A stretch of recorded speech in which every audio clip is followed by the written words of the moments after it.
बिस्मिल्लाहिर्रहमानिर्रहीम। अस्सलाम वालेकुम dear students, welcome back to my channel.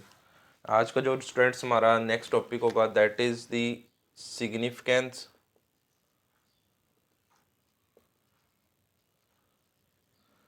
Of mitosis. Mitosis के जो सिग्निफिकेंस हैं, यानी कि जो फ़ायदे हैं इस प्रोसेस के, वो क्या है। ठीक है, जैसे कि आपको पता है कि माइटोसिस का जो प्रोसेस है ये एक ऐसा प्रोसेस है जिसके अंदर जो एक पेरेंट सेल होता है वो डिवाइड होकर दो नए डॉटर सेल बनाता है, और जो दो नए बनने वाले डॉटर सेल हैं उनमें नंबर ऑफ क्रोमोसोम्स हैं वो इक्वल होते हैं as in the parent cell. देखते हैं कि ये जो प्रोसेस है माइटोसिस का ये कहाँ कहाँ पे जो है हो रहा है और इसके क्या क्या बेनिफिट्स हैं। सबसे पहले ये जो प्रोसेस है माइटोसिस का बताया गया है वो डेवलपमेंट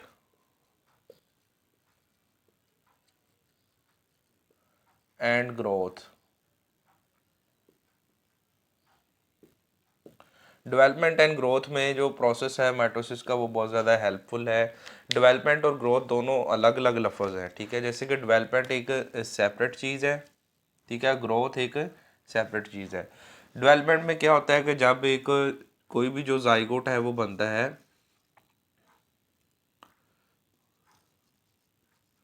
ठीक है, तो ये एक सेल है, ये क्या है, वन सेल। जाइगोट जो है ये एक सेल है, ठीक है। जाइगोट पता है आपको, ये गैमेट्स जब आपस में मिलते हैं एगोस्पर्म तो जाइगोट बनाते हैं, ठीक है। जाइगोट एक सेल है। अब जाइगोट के अंदर जो है वो माइटोसिस का प्रोसेस, जब जाइगोट बन जाता है तो उसके अंदर माइटोसिस का प्रोसेस जो है वो शुरू हो जाता है। और ये जो जाइगोट है ये एक इंडिविजुअल, ठीक है, यहाँ एक जो बेबी है उसको बनाता है, ठीक है। अब जाइगोट से जो ये बेबी बनता है इसमें जो प्रोसेस होता है वो इसके दौरान जितना इसके बेबी बने तक वो माइटोसिस का प्रोसेस होता है, ठीक है। तो ये सारी की सारी क्या किस चीज़ में आ जाती है, ये डेवलपमेंट में आ जाती है, यानी कि जब उसकी जाइगोट से बेबी बन रहा होता है तो उसको हम बोलते हैं कि उसकी डेवलपमेंट हो रही है और उसमें भी जो है माइटोसिस का प्रोसेस स्टार्ट हो रहा है। देन क्या है, जो ग्रोथ है, जब बेबी जो है वो पैदा होता है तो उसके बाद उसकी जो ग्रोथ है वो स्टार्ट हो जाती है। जैसे कि मैंने आपको पहले भी बताया था कि हमारी बॉडी के अंदर हर वक्त जो माइटोसिस का प्रोसेस है वो होता रहता है, ठीक है। अब जैसे हमारी बॉडी की जो ग्रोथ है इसके अंदर भी माइटोसिस हो रही है, ठीक है। जब हम छोटे थे, ठीक है, एक बेबी से एक जो उसकी जो Aahista Aahista with the passage of time जो उसके साइज़ में उसके बॉडी पार्ट्स में इजाफा होता है वो उसके माइटोसिस की जो प्रोसेस है उसकी वजह से होता है। तो डेवलपमेंट में भी और ग्रोथ में भी, ठीक है। देन आगे ऑनवर्ड जो है ना, through out the life mitosis जो है वो होती रहेगी। Mitosis occurs throughout the life of an organism, ठीक है। जो ऑर्गेनिज्म है, जो इंडिविजुअल लिविंग ऑर्गेनिज्म है, उनके बॉडी में थ्रू आउट द लाइफ जो माइटोसिस का प्रोसेस है वो होता रहता है। ये तो थी first one, development and growth, ठीक है। जो सेकंड है जहाँ पे माइटोसिस का प्रोसेस हो रहा है that is the cell replacement,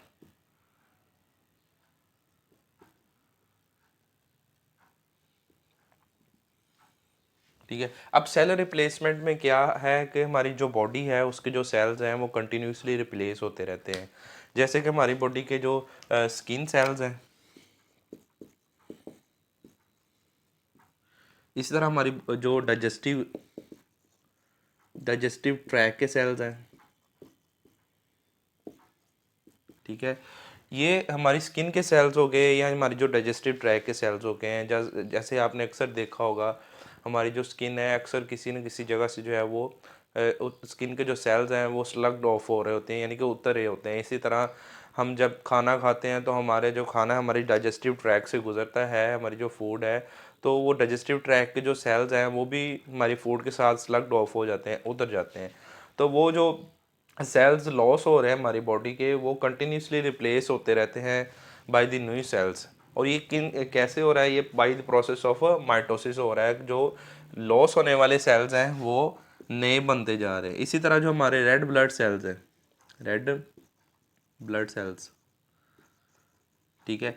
इनका जो एवरेज लाइफ स्पैन होता है वो अबाउट 120 डेज, ठीक है, जो कि 4 मंथ्स बनते हैं, ठीक है। 120 डेज के बाद हमारे जो ब्लड सेल्स हैं वो डिस्ट्रॉय हो जाते हैं, ठीक है, ख़त्म हो जाते हैं, और जो नए सेल्स हैं वो बन जाते हैं, नए ब्लड सेल्स। इस तरीके से रोज़ाना की बुनियाद पे, डेली बेसिस पे हमारी बॉडी के अंदर जो माइटोसिस का प्रोसेस है और जो ब्लड सेल्स बनने का प्रोसेस है वो होता रहता है। यानी कि डेली हमारी बॉडी के अंदर जो ब्लड सेल्स हैं वो बनते हैं और पुराने जो है वो लॉस हो जाते हैं। तो ये भी किस प्रोसेस के थ्रू बनते हैं? ये माइटोसिस के प्रोसेस के थ्रू बन रहे हैं, ठीक है। सेल रिप्लेसमेंट में माइटोसिस का बहुत अहम रोल है, इसकी बहुत ज़्यादा इंपॉर्टेंस है। दैन हम जो थर्ड हमारे पास है रीजनरेशन, ठीक है जी। रीजनरेट करना है, रीजनरेशन का जो प्रोसेस है ये बेसिकली ये भी माइटोसिस इसके अंदर बहुत ज़्यादा रोल प्ले कर रहा है। रीजनरेशन में होता क्या है कि कोई जो एनिमल है उसकी जो बॉडी का कोई एक पार्ट है जो है वो लॉस हो जाता है। With the passage of time, वक्त के गुजरने के साथ साथ उनकी बॉडी के अंदर माइटोसिस का प्रोसेस होता है। वो जो लॉस पार्ट होता है, वो जो पार्ट जो लॉस हो गया था बॉडी से, ख़त्म हो गया था, वो दोबारा से रीजनरेट हो जाता है, यानी कि वो पार्ट दोबारा से बन जाता है। इसमें एग्जांपल दी गई है स्टार फिश की,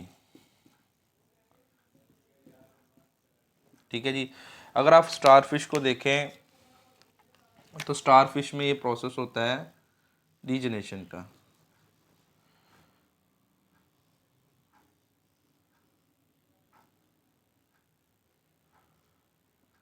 इसमें क्या होता है कि अगर स्टार फिश का कोई एक फॉर एग्जांपल आर्म है वो कट गया है, कोई एक बाजू कट गया है, तो with the passage of time, ठीक है, उसके अंदर रीजन माइटोसिस का प्रोसेस होगा। वो सेल जो है वो लॉस आर्म जो है वो रीजनरेट होकर नया दोबारा उसका आर्म जो है वो बना देगा। सिमिलरली आपने देखा होगा कि जो लिजर्ड होती है, लिजर्ड की जो टेल है जब वो कट जाती है कुछ वक्फे के बाद जो है वो दोबारा से बनना जो है वो शुरू हो जाती है।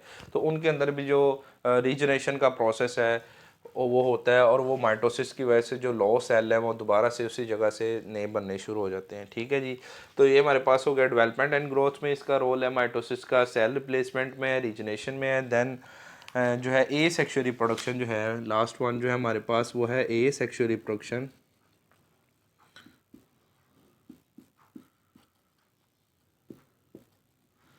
इसमें भी जो माइटोसिस का प्रोसेस है वो हो रहा है। एसेक्सुअल रिप्रोडक्शन में क्या होता है कि जो आइडेंटिकल जो ऑफस्प्रिंग है, ठीक है, वो बनते हैं टू द पेरेंट, पेरेंट से आइडेंटिकल ऑफस्प्रिंग बनते हैं bye the process of asexual reproduction, ठीक है। एसेक्सुअल रिप्रोडक्शन एक ऐसा एसेक्सुअल उसको बोलते हैं जिसके अंदर क्या होता है कि एगोस्पर्म यानी कि गैमेट्स इन्वॉल्व नहीं होते, तो बल्कि उसके अंदर माइटोसिस का प्रोसेस होता है, और उसके थ्रू जो है ये कोई भी नया इंडिविजुअल जो है हूबहू अपने पेरेंट्स के जैसा हो जाए वो बन जाता है। इसमें एक प्रोसेस है जिसका नाम है बडिंग।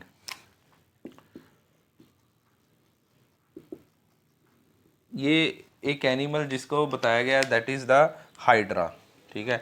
हाइड्रा एक एनिमल है जो कि वाटर में रहता है, ठीक है। अब उसके अंदर बडिंग का प्रोसेस होता है, यानी कि बडिंग का प्रोसेस मतलब कि अगर फॉर एग्जांपल ये, ठीक है, अब ये जो हाइड्रा होता है इसमें ऐसे जो है वो जो है फॉर एग्जांपल एक बर्ड बन गई, ठीक है। ये जो बर्ड है, ठीक है, ठीक है, ये जो बर्ड है इसको हम बोलते हैं ये बर्ड है। ये इधर से कट ऑफ होगी, ठीक है, कट ऑफ होगी यहाँ से, फिर नए कट ऑफ होने के बाद ये जब जिस जगह पे जाके गिरेगा वहीं पे इसके जो सेल्स हैं वो बनना शुरू हो जाएंगे, ठीक है। और ये बर्ड जो है एक नया जो हाइड्रा है उसको जो है वो बना देगी, ठीक है। तो बर्ड में क्या होता है, कोई एक जो साइड वाला ये जिस तरह मतलब कोई भी एक बर्ड जो है इस हाइड्रा एनिमल की जो है वो कट ऑफ होगी, और बर्ड से जो है वो उसके अंदर बर्ड में माइटोसिस का प्रोसेस होगा, और माइटोसिस के प्रोसेस के थ्रू हूबहू नया जो हाइड्रा है वो ओरिजिनेट हो जाएगा, नया हाइड्रा जो है बन जाएगा। इसको हम बोलते हैं एसेक्सुअल रिप्रोडक्शन, ठीक है। इसके अलावा प्लांट्स के अंदर जो है वो भी बडिंग होती है, उस प्रोसेस को हम बोलते हैं वेजिटेटिव प्रोपेगेशन, ठीक है। क्या होती है उनमें? वेजिटेटिव प्रोपेगेशन, ठीक है। और इनके अंदर क्या हो रही है, ये बडिंग का प्रोसेस हो रहा है। ठीक है। तो प्लांट्स में क्या होती है, प्लांट्स के में जब बड बनती है और उससे जो माइटोसिस में माइटोसिस होती है और नया जो प्लांट बनता है उसको हम बोलते हैं वेजिटेटिव प्रोपगेशन। सिग्निफिकेंस हमने आज पढ़ा जी माइटोसिस के फ़ायदे। इसमें सबसे पहला फ़ायदा डेवलपमेंट एंड ग्रोथ में होता है माइटोसिस का, कि जाइगोट से जो बेबी बनता है उसमें जो हो रही है उसकी माइटोसिस का प्रोसेस वो डेवलपमेंट में आता है। ठीक है। देन आगे जो individual Aahista Aahista with the passage time grow करता है, ठीक है, तो उसकी जो है वो ग्रोथ में आ जाते हैं, उसमें माइटोसिस हो रही है। थ्रू आउट द लाइफ ये ऑर्गेनिज्म की बॉडी में माइटोसिस का प्रोसेस होता रहता है। देन हमारे पास जो सेकंड इंपॉर्टेंस है वो सेल रिप्लेसमेंट में। हमारी बॉडी के जो सेल्स हैं, पुराने सेल्स, वो न्यू सेल से रिप्लेस होते रहते हैं, यानी कि नए सेल उनको रिप्लेस करते हैं, जिससे वो लॉस होते रहते हैं। स्किन के सेल्स हो गए, डाइजेस्टिव ट्रैक के सेल्स हैं, रेड ब्लड सेल्स हैं। ठीक है। या इनके अलावा जो हमारी बॉडी के दूसरे सेल्स हैं वो जब लॉस होते हैं तो माइटोसिस उनमें होती है और सिमिलर सेल जो है वो बन जाते हैं, और इस तरीके से वो सेल रिप्लेसमेंट के प्रोसेस में जो है वो माइटोसिस बहुत ज़्यादा हेल्प करती है। देन रीजनेशन, रीजनेशन में क्या होता है, अगर किसी एनिमल का कोई बॉडी पार्ट लॉस हो गया तो दोबारा से जो है वो रीजनरेट हो जाता है। इसमें एग्जांपल दी गई है स्टारफिश की। इसके अगर कोई आर्म जो है उसका बाजू लॉस हो जाए तो वो दोबारा से जो है उसके अंदर माइटोसिस का प्रोसेस होता है और ओरिजिनेट हो जाता है दोबारा से। देन एसेक्सुअल रिप्रोडक्शन में भी जो है वो सिमिलर कॉपीज जो सिमिलर आइडेंटिकल ऑर्गेनिजम्स बनते हैं to the parents by the process of asexual reproduction, और उनके अंदर किस तरह जो प्रोसेस है वो माइटोसिस का हो रहा है। इसमें एग्जांपल हाइड्रा की दी गई, जो वाटर में रहता है। हाइड्रा में बर्डिंग होती है और जो बर्ड हाइड्रा से कट ऑफ होती है, लॉस होती है, उससे जो है वो नया हाइड्रा जो ओरिजिनेट हो जाता है। इस प्रोसेस को उसका नाम दी है बर्डिंग का। इसके अलावा प्लांट के अंदर भी होती है बर्डिंग, जिसको उसने नाम दिया वेजिटेटिव प्रोपेगेशन का।